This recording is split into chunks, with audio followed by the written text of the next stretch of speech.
академик Харун Адиевич Амирханов и Александр Михайлович Настя. Вы знаете наших коллег. Я сейчас представлю, кто сегодня еще с нами присутствует. Да, у нас присутствует заместитель председателя правительства Михаил Викторович Никифоров, значит, наши руководители наших хозяйств, наших бюджетных учреждений, Якутский научный центр представлен здесь и Минсельхоз нашей республики. Ну, мы сегодня будем работать в таком порядке. Я сейчас представлю приветственное слово Михаилу Викторовичу Никифорову, заместителю председателя правительства нашей республики. И по регламенту мы, значит, работаем до час-полтора поработаем, перерыв, а затем у нас будет тоже вторая часть, и должны работать, по идее, до 5:30 в этом зале. Так что я сейчас предоставляю слово Михаилу Викторовичу. Пожалуйста.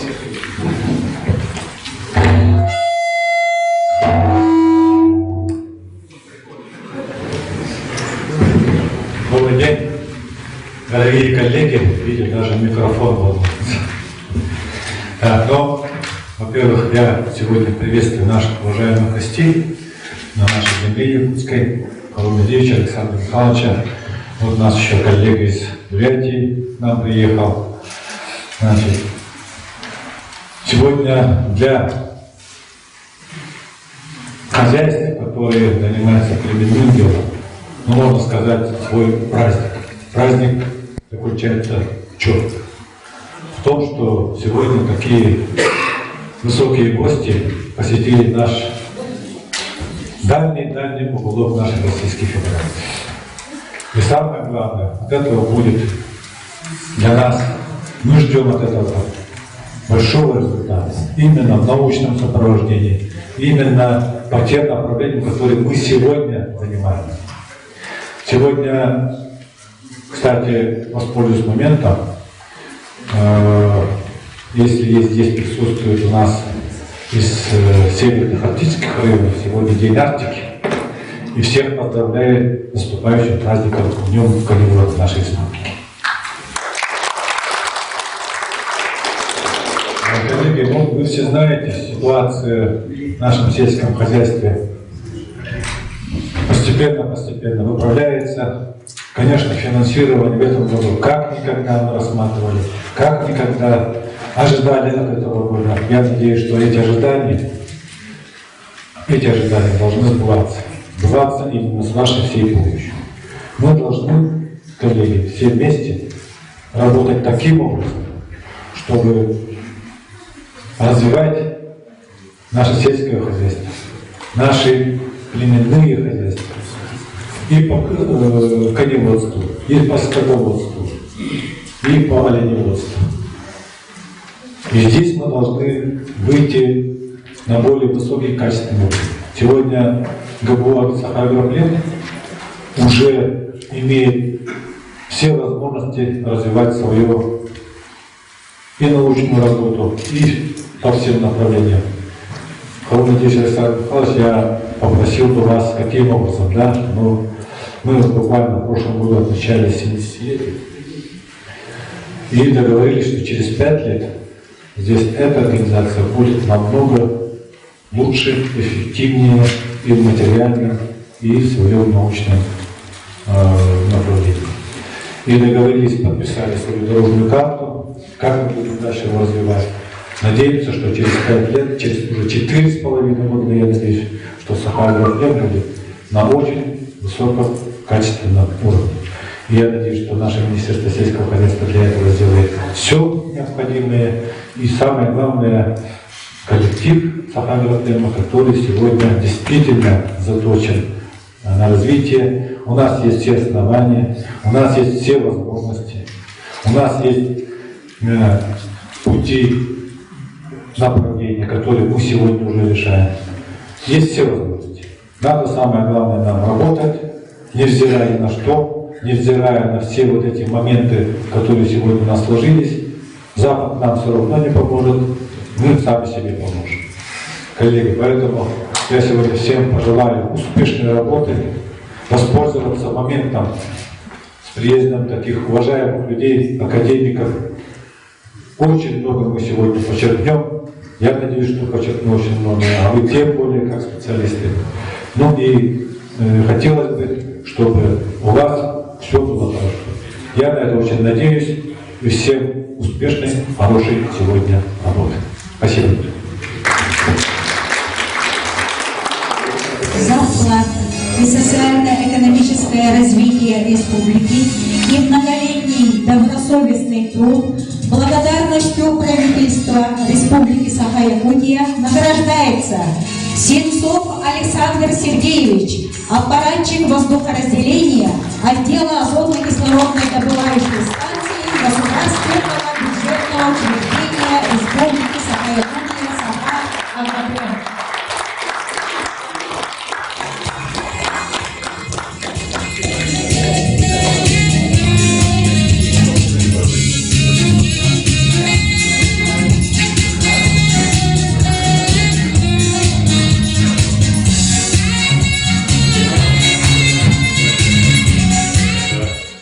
Добрый день, президиум, Михаил Викторович.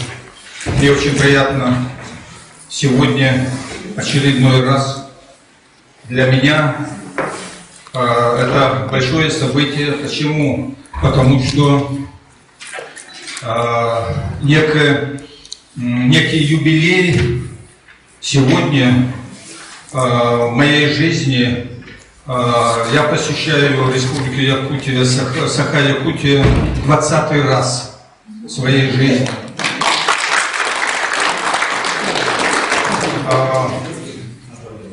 Были времена, когда в республике не воспринимали, и тем более на российском уровне, не воспринимали табунное коневодство, не воспринимали северное оленеводство.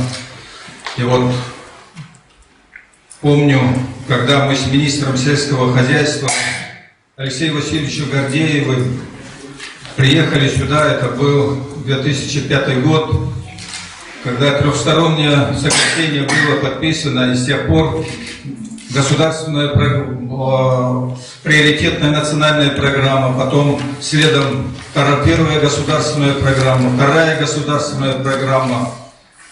И сегодня мы видим налицо то, что происходит в республике. Для меня лично, я искренне вам говорю, человеку, который проработал в сельском хозяйстве 51 год, из них 17 лет на производстве, который начал с чабана на просторах Казахстана и прошел путь, где не было ни единой должности, которой я бы не работал. Почему? Потому что мне по жизни приходилось добиваться самому, потому что отец был скотником, мать дояркой. И вот по жизни мне повезло с такими людьми, как вы, труженики. Я знаю ваши чаяния, ваши потребности, ваши радости.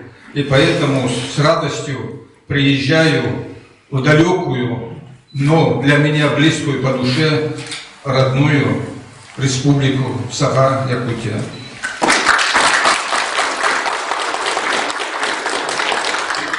Проработал 23 года в федеральном министерстве, в том числе значительное время директором департамента животноводства и племенного дела. Мы с бывшими руководителями республики, начиная с глав, руководителями министерств, правительства, пытались многое сделать, создать племенную базу на этой суровой, но очень добрыми людьми земле. Нам удалось сделать, может быть, не все так, как я хотел, но многое сделано вами, вашими руками, при поддержке, непосредственной поддержке правительства республики, главой республики. И вы сами сделали много за эти годы. Я приятно удивлен. Я на этом предприятии был ровно 3 раза. Сегодня 4-й раз я не узнаю это предприятие, то есть я ее не узнаю с точки зрения улучшения его внешней работы, внутренней работы. И, конечно же, меня удивило лабораторное оборудование, отремонтированные здания, оборудование новое. И имея такую племенную базу, о которой я говорил, которую мы создали за эти годы, и теперь правительство, при поддержке регионального правительства сделана игрушка. В России нету ни одного субъекта пока из 85 субъектов, чтобы правительство выделило, дала возможность не только приобрести оборудование, молодые люди подтянутые. Единственное в России предприятие, которое имеет, да еще реализует свой азот. Все предприятия России ищут, где его взять. А вы еще обеспечены, да еще сами продаете. Это не каждому дано. Мы 6 часов летели, я думаю. В современных условиях одной из перспективных мировых проблем является обеспечение постоянно растущего населения Земли продуктами питания, то есть продовольственная безопасность каждой отдельно взятой страны и человечества в целом. Решение данной проблемы неразрывно связано с сохранением биоразнообразия нашей планеты, которое необходимо для поддержания устойчивого состояния биосферы. Поддерживая генетические разнообразия животных, сегодня мы дадим возможность будущим поколениям сохранять наиболее ценные генофонды или выводить новые породы для того, чтобы справиться с появляющимися проблемами, такими как изменение климата, болезни, социально-экономические факторы и многое другое. К сожалению, во всем мире существует проблема обеднения, не объединения, а обеднения генофонда сельскохозяйственных животных. По данным ФАО, ежемесячно исчезает одна порода. Сегодня в мире около 20% пород сельхозживотных подвергается риску исчезновения. Приблизительно 60 пород рогатого скота, коз, свиней, лошадей и домашней птицы исчезли за последние 5 лет. Процент пород, которые находятся в критическом положении, значительно больше. Это происходит потому, что в современном сельском хозяйстве востребованы узкоспециализированные, так называемые заводские или коммерческие породы, которые обладают высокой продуктивностью, например, в молочном скотоводстве, молочностью. Но им присущи пониженные функциональные и адаптационные способности. Выбор в пользу небольшого количества модных пород служит генетическую основу самих коммерческих пород, так как используется небольшое количество производителей. Доминирование одной или нескольких пород сужает генетическое разнообразие внутри домашнего живого вида. А местные, так называемые локальные, аборигенные породы, не обладающие высокой продуктивностью, не выдерживают конкуренцию и вытесняются из рынка. Такой подход чреват непоправимыми последствиями. Это характерно, к сожалению, и для России. В принципе, наша страна располагает колоссальным породным разнообразием сельскохозяйственных животных. В настоящее время Государственный реестр селекционных достижений в стране, допущенных к использованию, включено 47 видов сельскохозяйственных животных, 438 пород. При этом только 14 из 47 видов обеспечивают 90% человеческих потребностей в пище животного происхождения. Прежде всего, это крупнорогатый скот, овцы, козы, свиньи и куры, имеется в виду промышленного направления. И именно в этих видах наблюдается наибольшее исчезновение пород и доминирование одной или нескольких трансграничных пород. Так, например, из 23 молочных и комбинированных пород крупнорогатого скота 14 пород отечественной селекции, и практически все они относятся к малочисленным или исчезающим породам.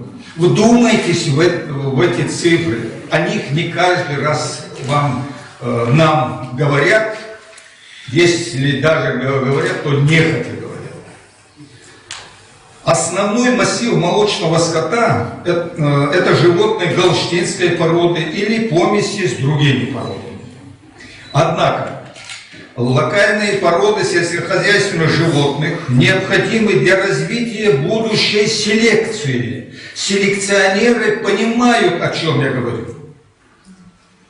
Уже сегодня они востребованы для разведения в различных природно-климатических условиях нашей огромной страны, в зонах традиционного животноводства, там, где коммерческие породы не только не смогут проявить свой генетический потенциал продуктивности, но и просто не выживут. Доказано, что при поглощении локальных пород одной или несколькими высокопродуктивными породами уменьшается разнообразие и качество животноводческой продукции. Коллеги, вдумайтесь в это. А это эффект, как можно назвать, глобализация. Давно назрел вопрос, с чем я и приехал и нахожусь среди вас. Нужно ли России породное разнообразие? Или мы будем заниматься разведением и размножением исключительно внутрипородных типов пород и кроссов зарубежной селекции, помесей, полученных на основе импортных пород? Один идиот, извините за такое слово, в роли президента за океаном, перекроет, и получится, что мы не получим генетический материал того же галштинского скота. Куда мы обратимся?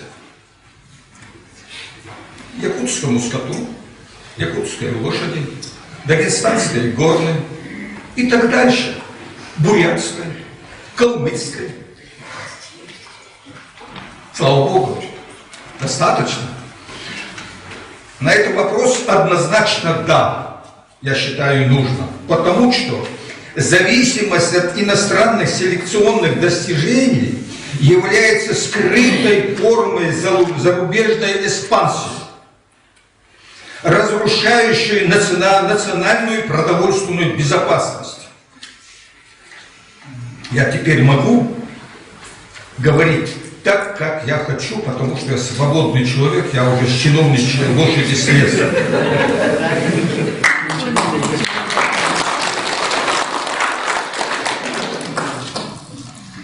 Россия – страна, обладающая многонациональными культурно-историческими традициями, обычаями, менталитетом, разнообразными природно-климатическими зонами.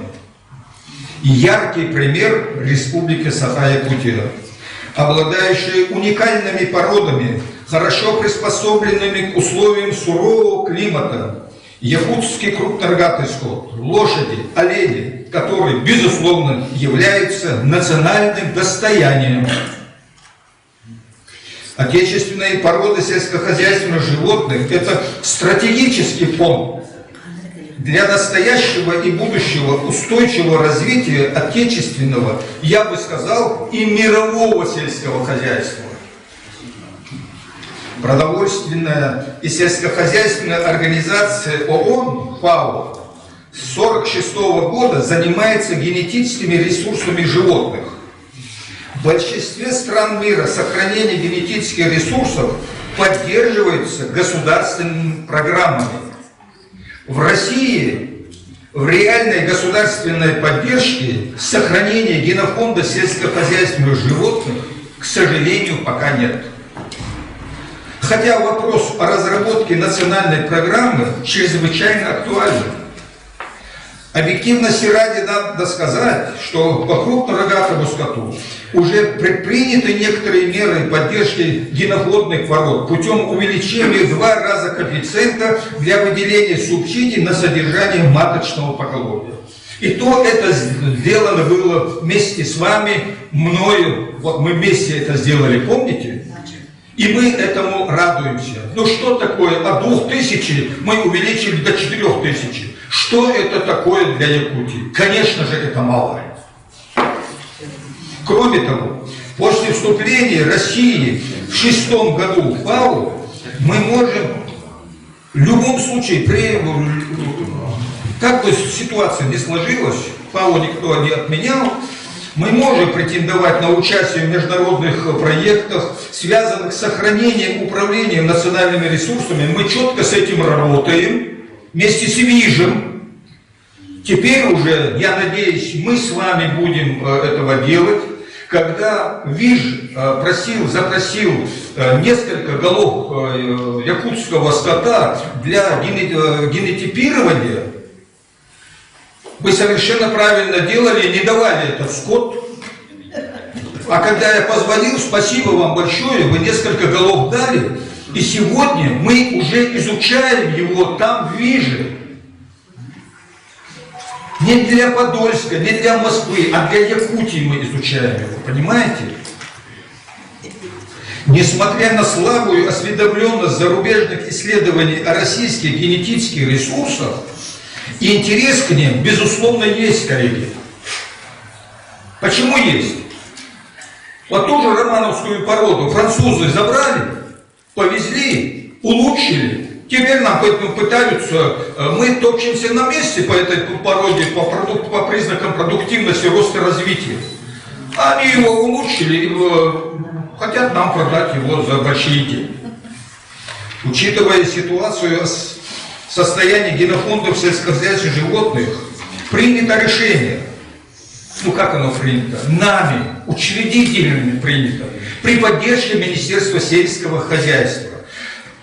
Я об этом уже доложил заместителю министра и моему последователю, директору департамента. Решение принято о создании в нашей стране ассоциации генофондных пород сельскохозяйственных животных.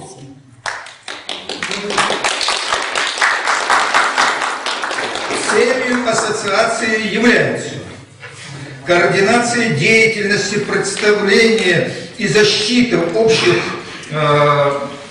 интересов или общих имущественных и профессиональных интересов членов ассоциации и содействие сохранению генофонда малочисленных и исчезающих пород сельскохозяйственных животных, полезных для селекционной цели.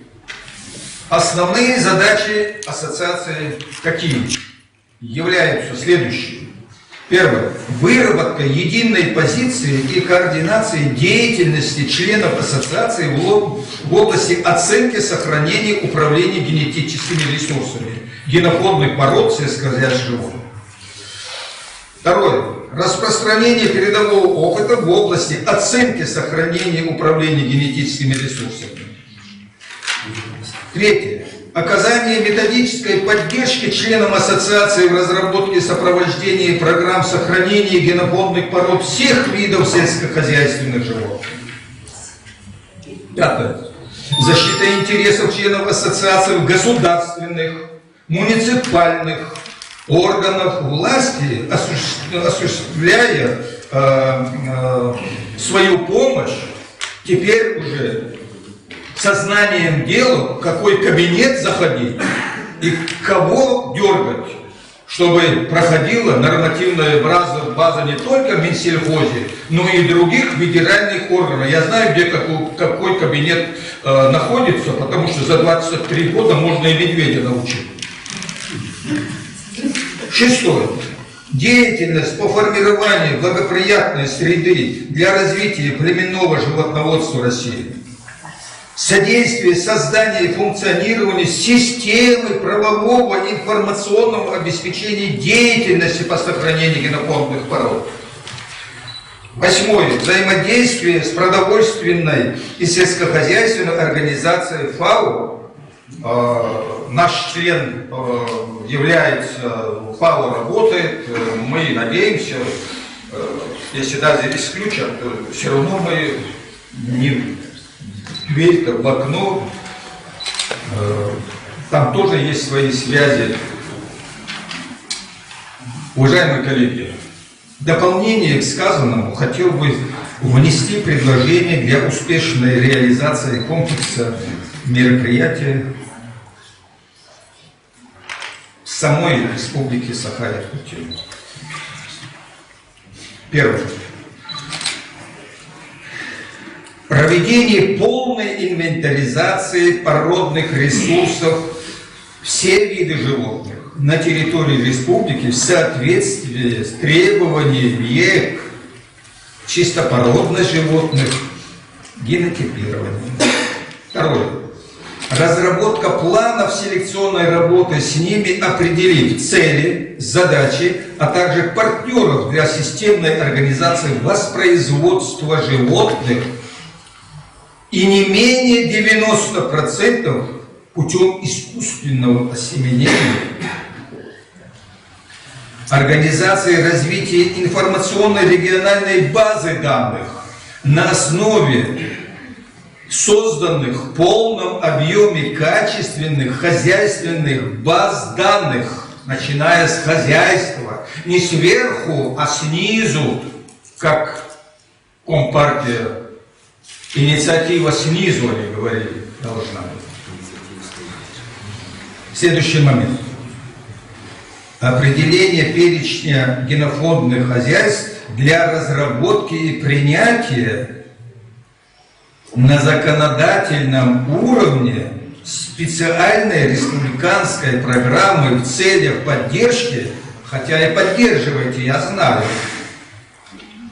охраны и популяризации уникальных пород животных, являющихся достоянием, я не устаю это слово говорить, нашей страны. И последнее, пятое. Организации работы по широкому взаимодействию с ВИЖем, с НИПЛЕМом, которые являются учредителями, в том числе нашей ассоциации, и другими заинтересованными научными учреждениями, в том числе, я бы сказал бы и в первую очередь, с регионального уровня для совместного участия в подпрограммах ФНТП, возможно, грантовых программ. Коллеги, завершая свое длинное выступление, я так долго не выступал, но коль только долго ехал, вы меня простите, хочу сказать много, но ограничусь такой, я уже говорил, такой племенной базы генофондных пород видов сельскохозяйственных животных, как Якутия, нигде нет. Организации, главное, нет. Качество определения молока есть? Есть. проблему. Молекулярная генетическая лаборатория есть? Да, аж 2. Иммуногенетическая лаборатория есть? Тоже 2. Есть. РИСТ есть? Есть. Это мы делали все вместе. Так? Теперь давайте мы все вместе на той площадке, которая сегодня региональное правительство создало здесь, условия для проведения этой нужной работы, не подведем в первую очередь ни себя, ни правительство, ни нашу страну. Это не высокопарные слова. У нас в мире, как оказалось, очень ограничены друзья за рубежом. Мы должны себя обеспечить продовольственными продуктами не только животного происхождения, но и других направлений. В заключение хочу сказать, что страна с колен стала на ноги, и причем твердо. Для животноводства страны нужно 40 миллионов тонн зерна. Мы его производим. Для продовольственной безопасности, продовольственное зерно, пшеница, ячмень и так дальше нам нужно 40 миллионов. Мы ее имеем. Мы около 40 миллионов продаем за границу. От 126 до 135 ежегодно производим зерно. Мы первое место занимаем по реализации зерна в мире сейчас. Мы 4-е место в мире занимаем по мясу. Мы 5-е место занимаем, имея в виду 15,2 миллиона тонн мяса. Мы 5-е место занимаем 32 миллиона тонн, имея молока. Мы обеспечиваем себя уже фруктами и овощами. А виноводочно я вообще не говорю, надо молчать. Много есть вам сказать, но я больше не буду говорить. Огромное вам спасибо. Михаил Ильич, спасибо.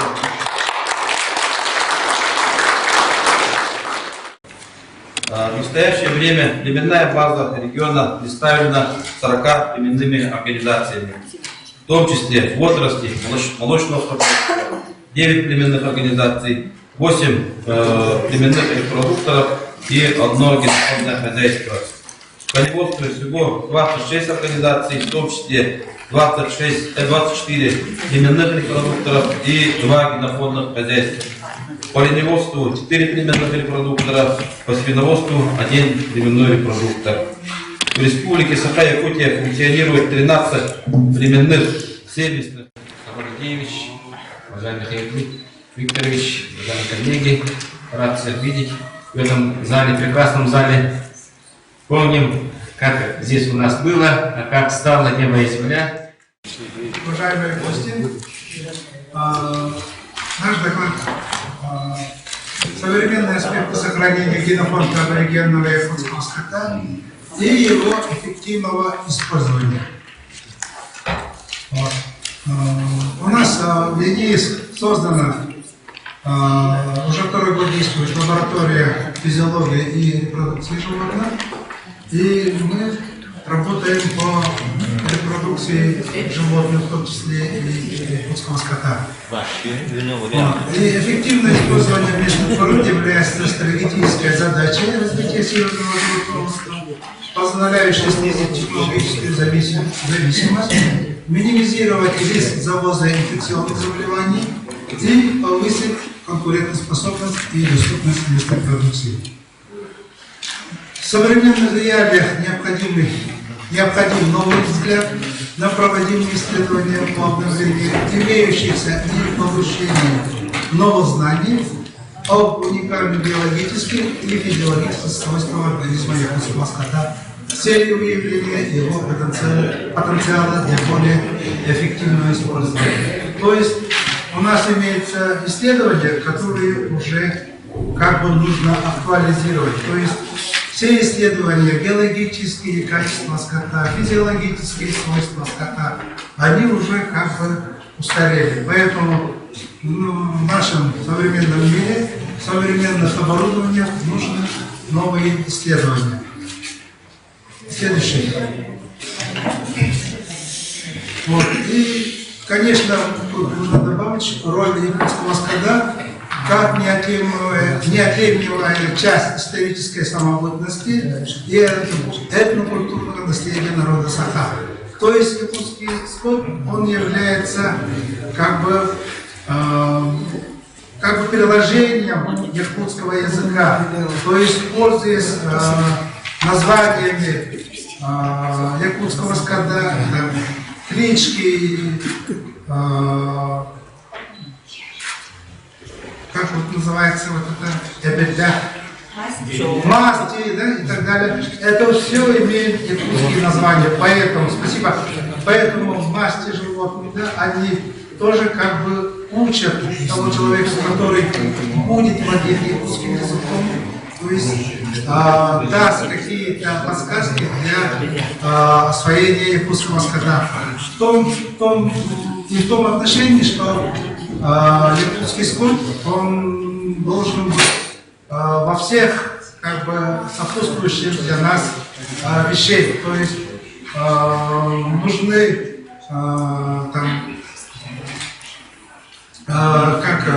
для уклада жизни, допустим, нам нужны эмблемы, календари и так далее, чтобы якутский скот, он всегда присутствовал во всех наших предметах обихода. Следующий. 3 основные направления лаборатории воспроизводства и физиологии. Это изучение особенностей репродукции животных в условиях северо-арктической зоны. Второе. Проведение исследований по совершенствованию и внедрению в производство современных репродуктивных методов. И изучение физиологии животных, в числе при различных технологиях содержания. По воспроизводству в данное время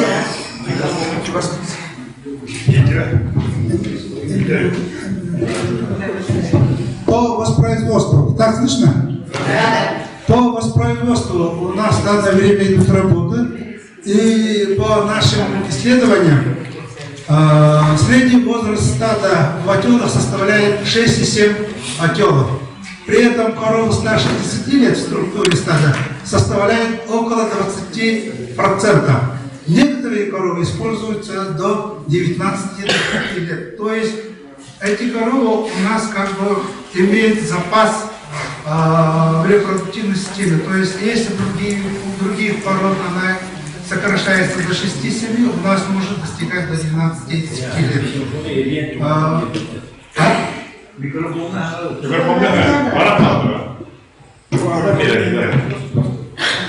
Вот теперь слышно? Вот, то есть наш якутский скот имеет потенциал репродуктивной системы до 10-15 лет. Да? Если у других пород она как бы сокращенная до 6-7 лет, то есть у нас тут, у якутского скота, имеется генетический резерв, то есть мы в будущем можем его использовать. По живой массе при первом осоединении составляет 222 килограммов, около 70% от массы полувозрастной якутской коровы. То есть они имеют свойства, то есть нет таких проблем, что корова не приходит в охоту и его как бы прикрывает бык или его не осеменяют искусственно. Так, и вот красным мы отметили, у нас период отела, как бы отрицательные моменты, это период отела у нас растянут с декабря по июнь месяц. Вот, по нашим исследованиям это как бы имеет фактор угрозы, так как у нас естественная сушка, покрытие другими быками другой породы. Поэтому здесь нужно как-то сконцентрироваться на изменении технологий ранних отелов. То есть нужно, чтобы отел происходил где-то в январе-феврале. чтобы исключить при вольном случае контактов с другими ВПК. И продолжительность сервисного периода тоже у нас красным, это 106 дней, то есть он чуть-чуть более удлиненный. Спасибо, следующий слайд. Функционирование репродуктивной системы аборигенов якутского скота. Тут мы провели исследования при применении узких технологий и таких больших нарушений в репродуктивной системе мы не обнаружили, так как яичники работают очень хорошо, да?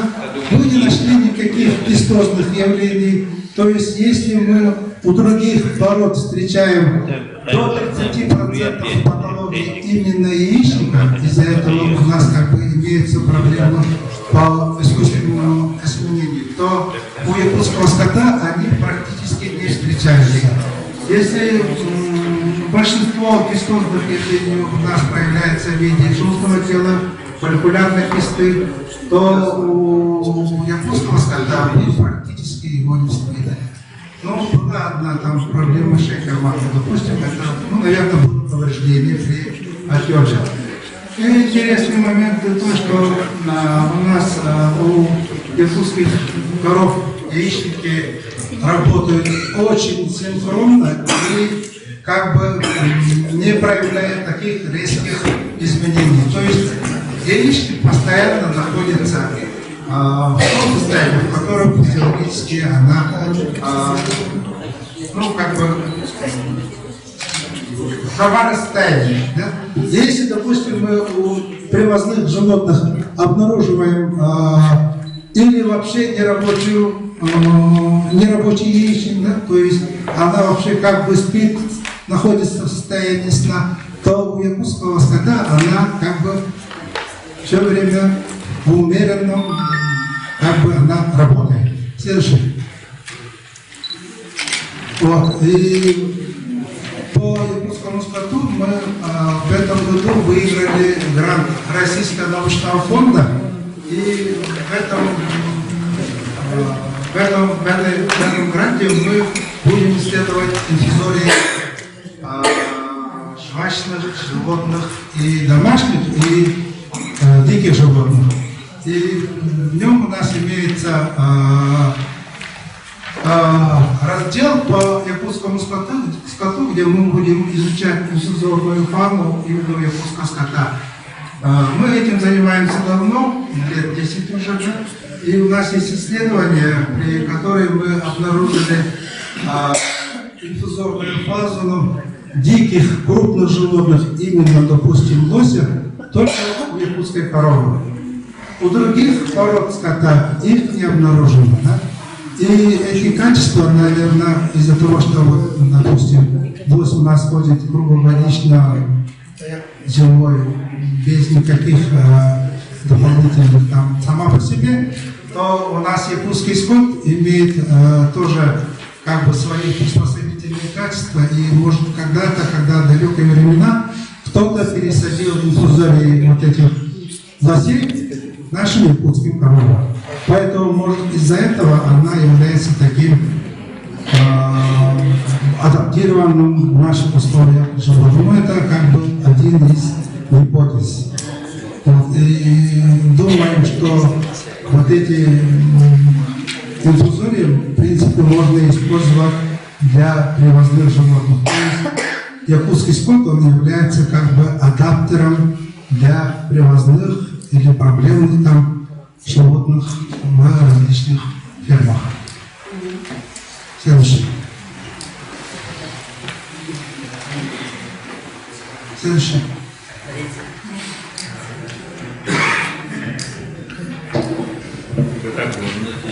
Хорошо.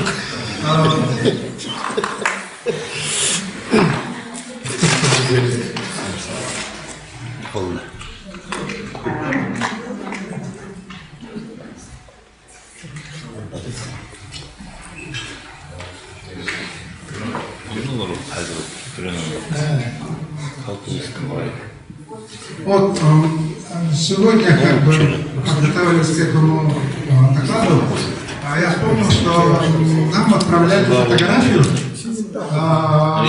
наверное, 60-х годов. Это посуда. Галасского района, да?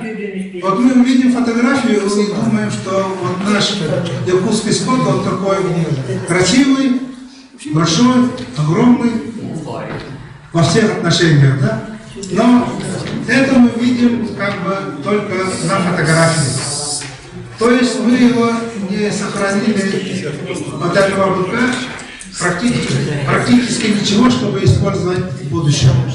Поэтому у нас работа идет в отношении того, чтобы создать страховой фонд биологического материала именно якутского скота. Да, у нас имеется замороженная сперма якутского скота, ну, думаю, 9 или 10, несколько тысяч, но нам нужны именно в том отношении, чтобы его использовать в племенной работе, да? А именно для того, чтобы ее сохранить для будущих поколений. Через, допустим, вот мы смотрим на фотографии, и через вот 50-60 лет мы только ее видим на фотографии. А если в то время мы бы ее сохраняли, допустим, в том же жидком азоте, как биологический материал, мы бы могли ее восстановить. Поэтому нами проводятся сейчас работы по культивированию клеток для дальнейшего замораживания и сохранения большого количества якутского скота. Мы не говорим о генотипировании и так далее, о племенной работе. Мы говорим только как биоразнообразие, для того, чтобы сохранить его в больших количествах. Вот. Ну и в конце еще вот есть данные работы корейских зоотехников, почему мы приложили. У них есть своя порода хану, и в 70-х годах она была такой же, как и наш якутский скот. То есть маленькая, малочисленная, и за 30 лет они, если у них в 70-х годах он весил 289-290 килограммов, то в данное время за 30 лет они достигли уже 512 килограммов. То есть у нас имеется свой генетический такой материал, который мы можем ее как бы совершенствовать. Вот в последние годы Александр Евгеньевич очень много сделал для того, чтобы увеличить количество якутского скота, поэтому у нас есть к чему стремиться и работать в том направлении именно, возможно, для мясного скота. То есть молоко якутской коровы, оно как бы дает очень мало, и, возможно, надо будет работать именно для мясного скота. Вот. Все кажется, да? И хотелось бы добавить, Харун Алиевич, вы сказали, что местные породы являются достоянием страны. Мы хотим сказать, добавить, что якутский скот – это наша родина. И мы его не должны передавать, мы его должны защищать, и мы должны его приумножать. Спасибо.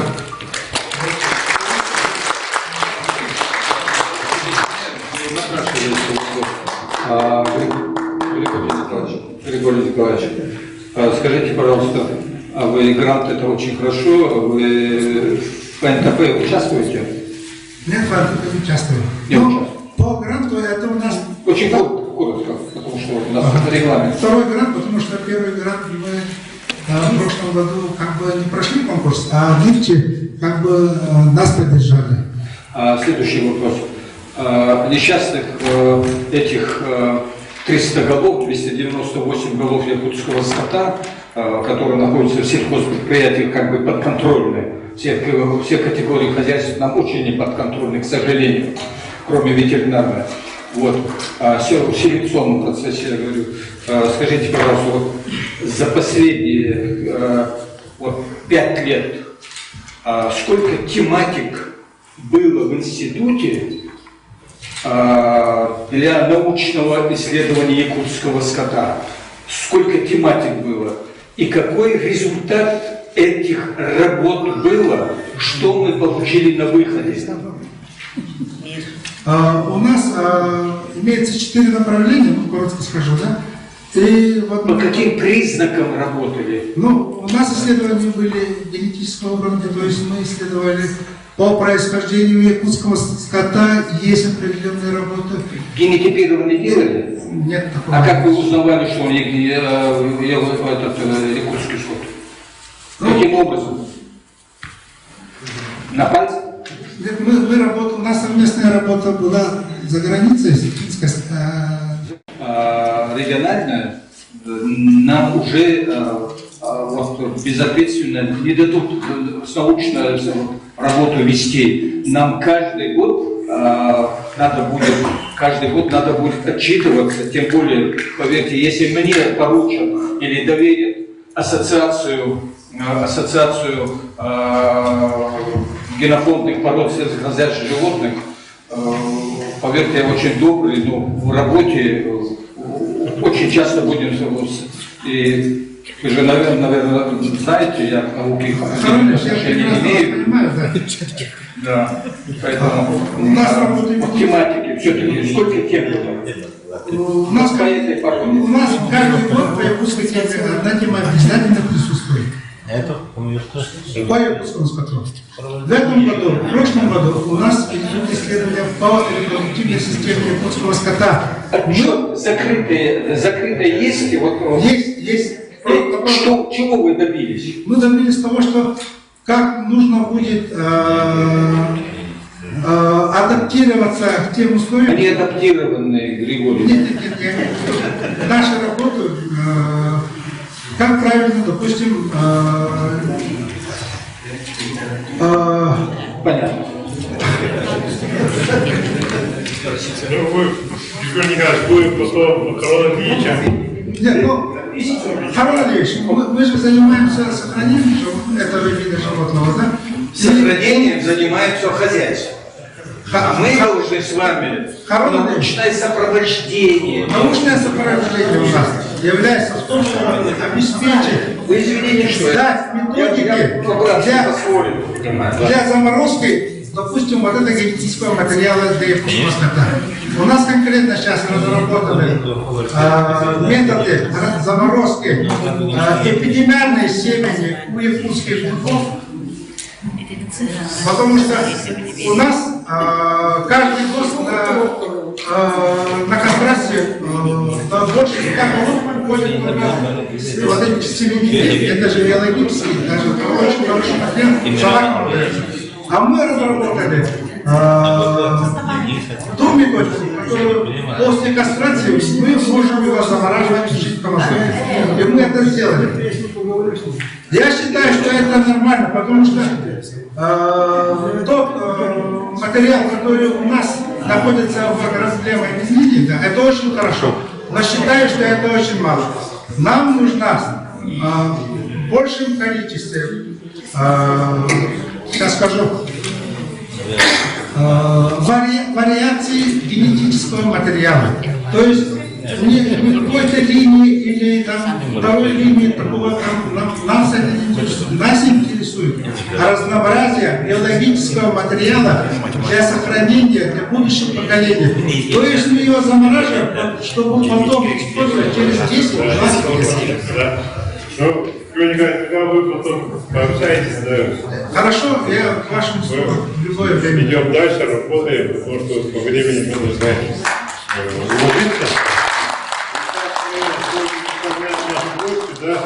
Значит, Александру Михайловичу Зайцеву, кандидату сельскохозяйственных наук, директору Федерального бюджетного научного учреждения МИНИ, Институт коневодства Рязанской области, находится, были в Рязани. Александр Михайлович. Дорогие друзья, уважаемые коллеги, первую очередь хочу поблагодарить за приглашение, за то, что я имею возможность здесь сегодня выступить. Надеюсь, что и дальнейшая наша программа она позволит и поработать. Ну, я сейчас его...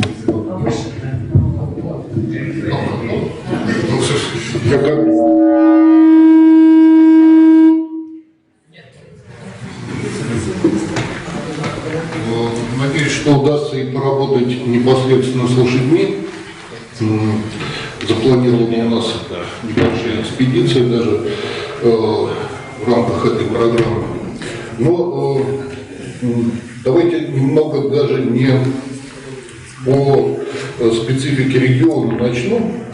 Но сейчас в России у нас насчитывается чуть больше 1 300 000 голов лошадей. Достигли ли мы предела ресурса нашего? Конечно, нет.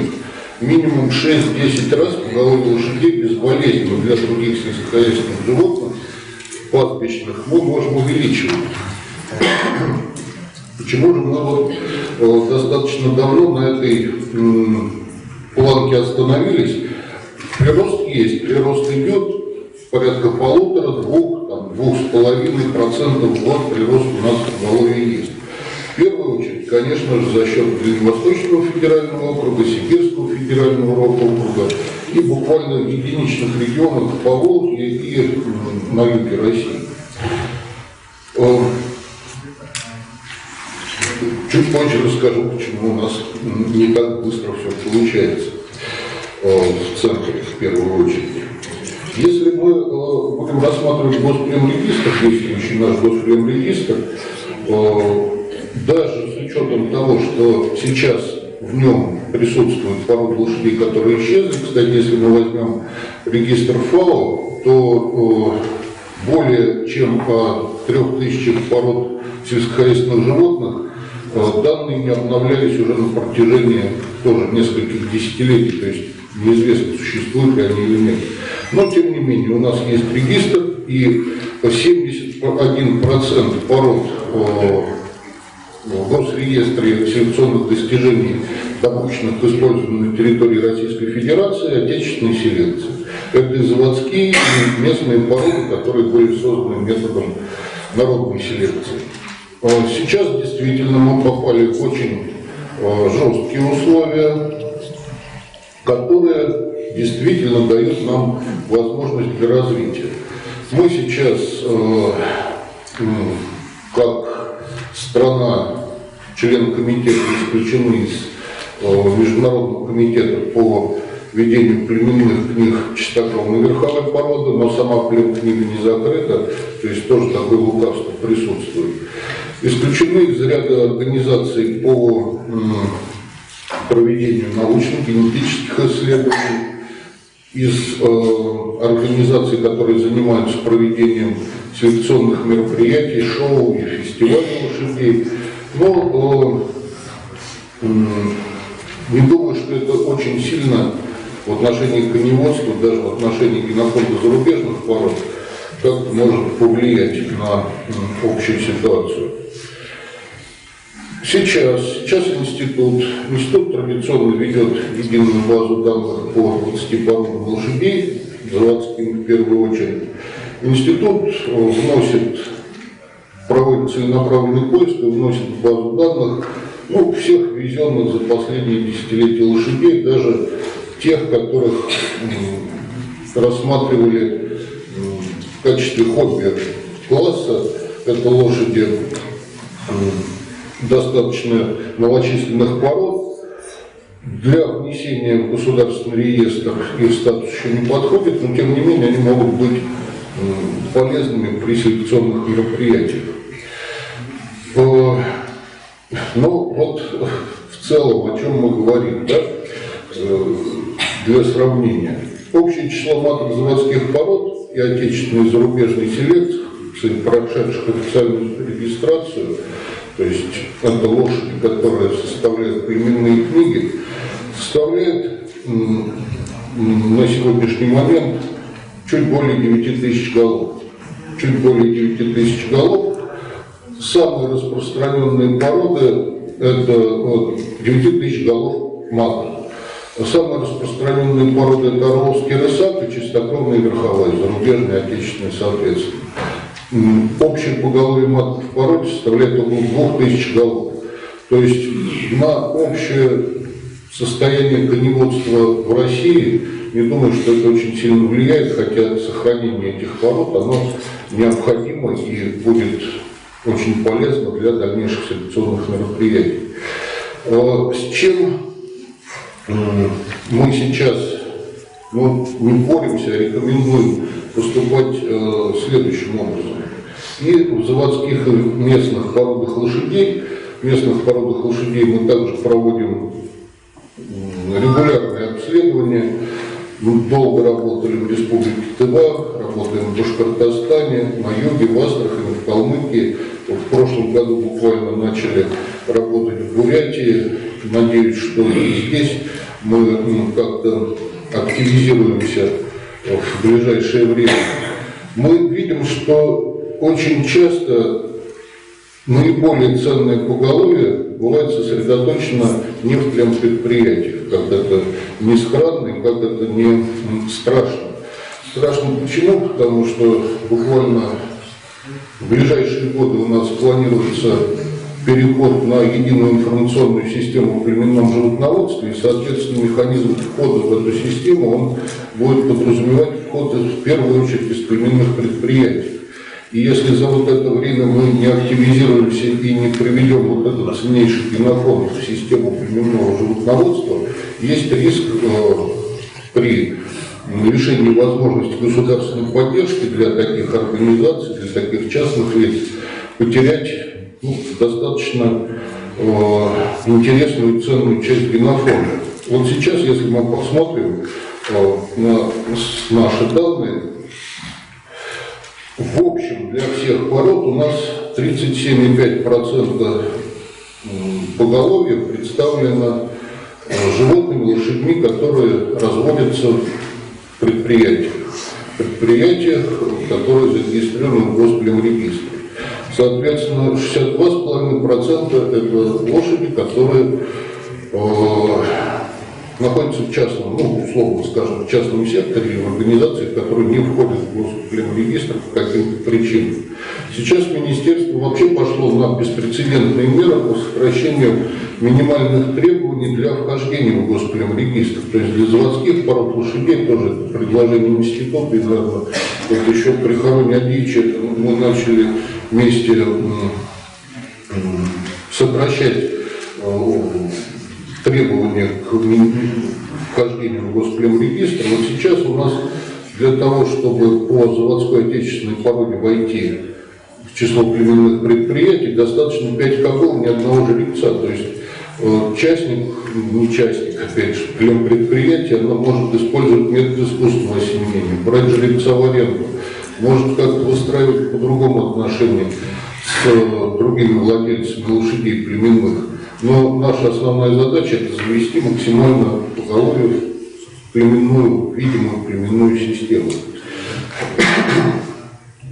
И из вот этих как раз данных напрямую вытекает и то, что сейчас есть порода лошадей, причем часть из них ведет институт, и здесь проще, потому что они есть у нас в единой племенной базе, и мы можем проследить их происхождение и качество их на протяжении нескольких поколений. Это, например, детская порода. У нее нет, она не представлена племенными предприятиями. И, к сожалению, совсем недавно из племрегистра исчезла у нас алтайская порода лошадей. Ценная местная порода лошадей с достаточно большой численностью, но в числе племенных животных их уже нет. Вот это, конечно, вызывает очень серьезные опасения.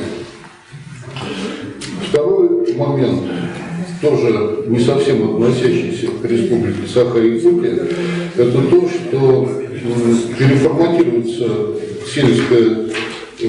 устрой сельской жизни в центральных регионах, и несмотря на какой-то общий рост численности лошадей по стране, на селе в Центральном федеральном округе за десятилетний период численность лошадей сократилась на 57%, больше, чем наполовину. В Северо-Западном федеральном округе на 48%.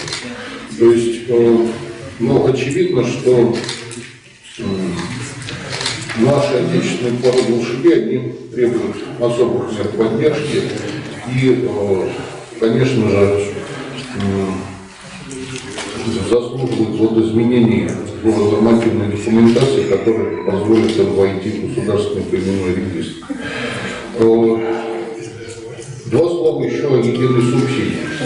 Сам механизм, конечно, неоспоримый, да, имеет ряд преимуществ, удобен, единую субсидию на племенных животных.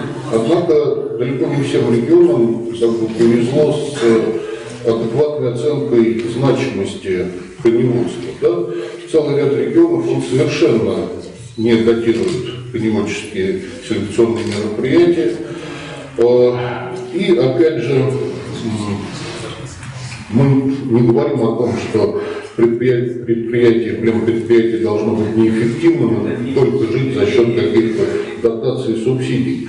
Но тем не менее, если мы посмотрим на цифры, причем тоже цифры совершенно как бы достоверно собраны, прошлогодние буквально. Вот сейчас в Центральном федеральном округе затраты на содержание конематки пород, которые испытываются на ипподромах, составляют порядка 24 тысяч рублей. При среднем уровне датирования в 9 тысяч рублей. И это мы еще не учитываем затраты на испытания. То есть вопросов много, решений не так много, как хотелось бы. Но теперь перейду к местным породам лошадей. Действительно, местные породы лошадей – это, казалось бы, очень мощный резерв развития коневодства. Это действительно так оно и есть. Но мы здесь не должны забывать, что нельзя пропускать исходный какой-то этап по инвентаризации поголовья. Вот с чего мы начинаем обычно работу, институт начинает работу. С масштабного комплексного обследования поголовья. Даже если у нас нет сведений о достоверном происхождении этих животных, мы опираемся на оценку экстерьера, на результат комплексной документировки и стараемся это проводить сами своими руками, своими глазами, чтобы получить наиболее достоверный материал. Здесь пример такой. Опять же, когда мы начинали работать в Республике Тыва,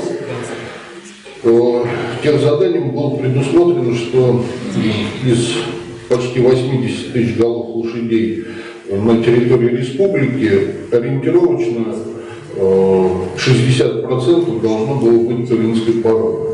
Естественно, нет. Естественно, как бы это совершенно невозможно.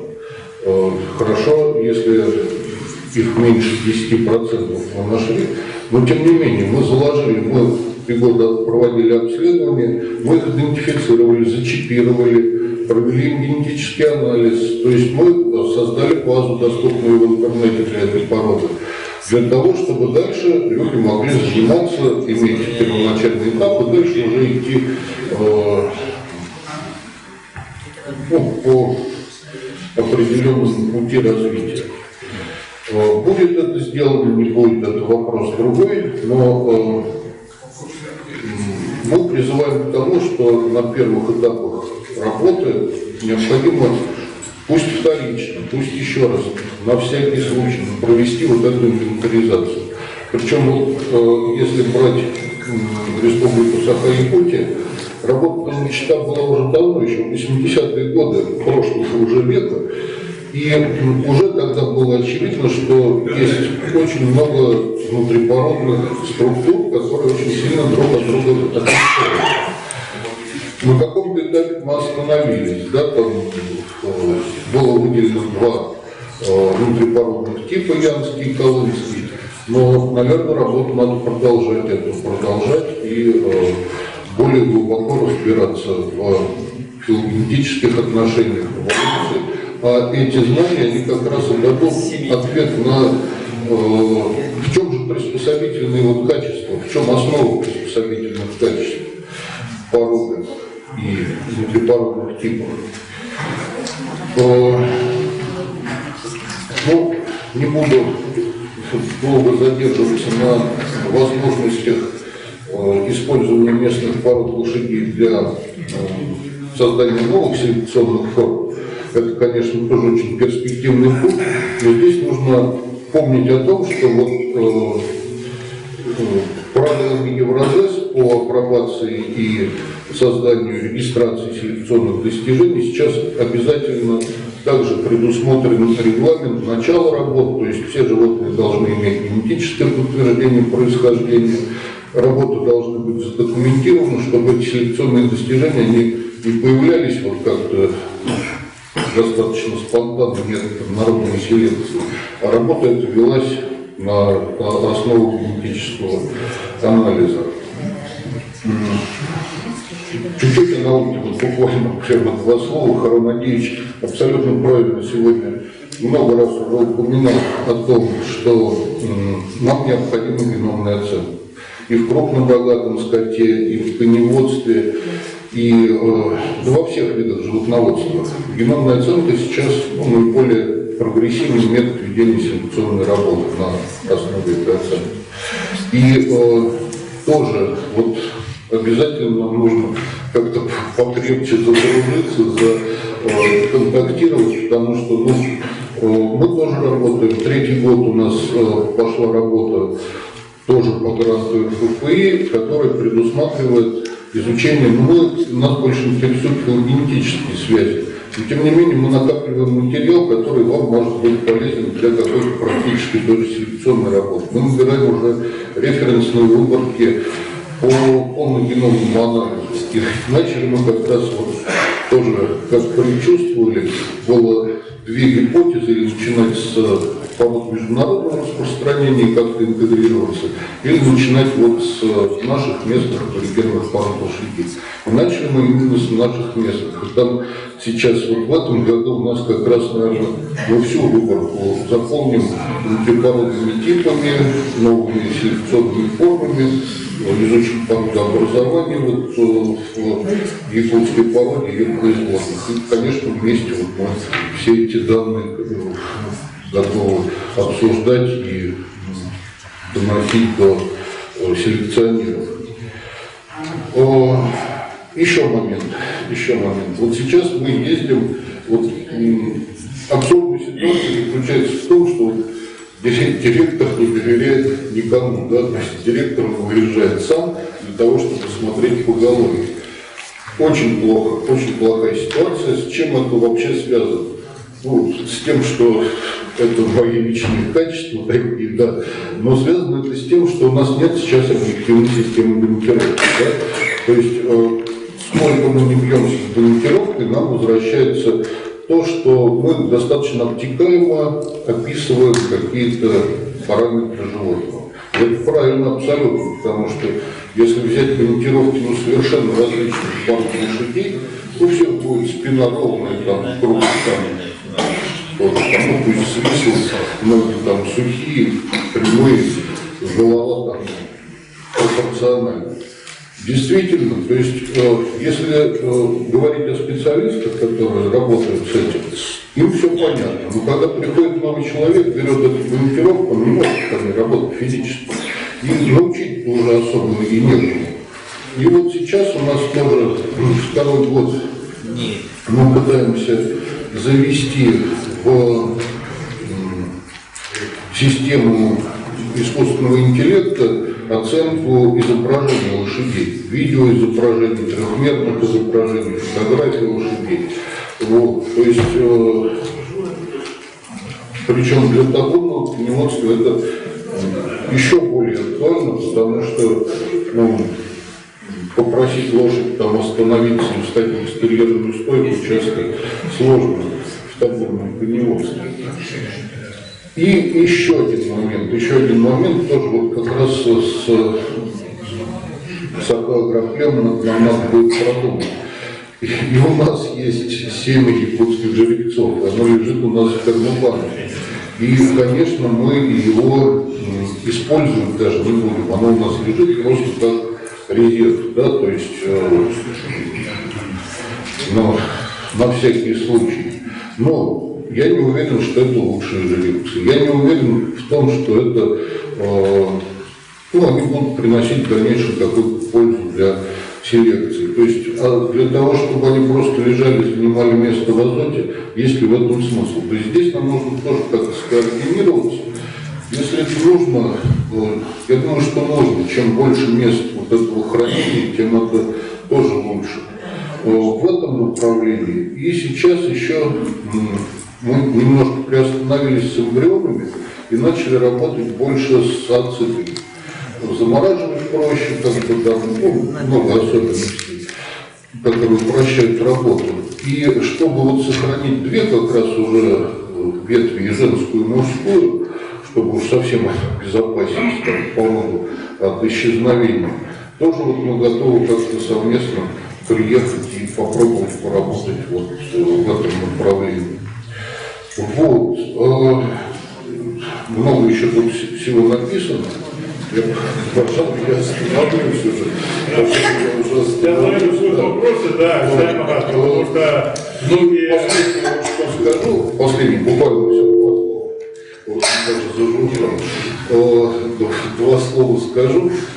Еще раз не лишним будет упомянуть о том, что вот именно здесь это мощнейший шаг был сделан по поддержке, приоритетной поддержке топливного производства и северного оленеводства.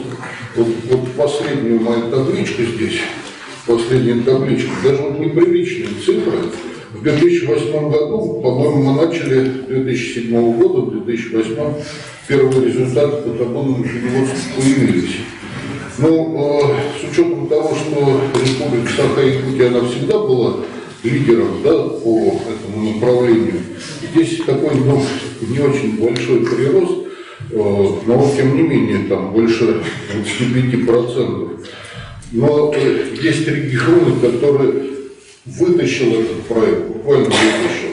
Вот сам удивился, даже не буду говорить сколько процентов, кто захочет, сам посчитает. Опять же, даже Республика Тыва. В 2008 году там было зарегистрировано 3200 голов табунных лошадей, мясных табунных лошадей. В 2020 году, на начало 2021 года, 41 400. То есть вот этот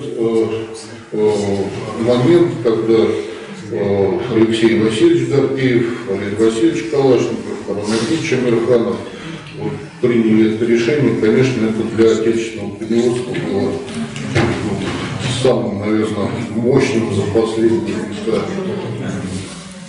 инициативой и планом движения.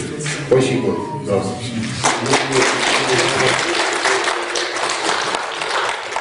Вот последние данные по ТГ, конечно, у нас сравнительно пока... Им проще, они начинали с минимума. Ну, уважаемые коллеги, мы сейчас должны были идти на перерыв, да, надо посоветоваться. Сейчас у нас 3 выступления, да, 8 Бурятии, Агату, значит, и Александр Еремеевич должен быть Якутскому гидрофонному статуту, наша тема, да, и можем идти на перерыв после перерыва или сейчас переходить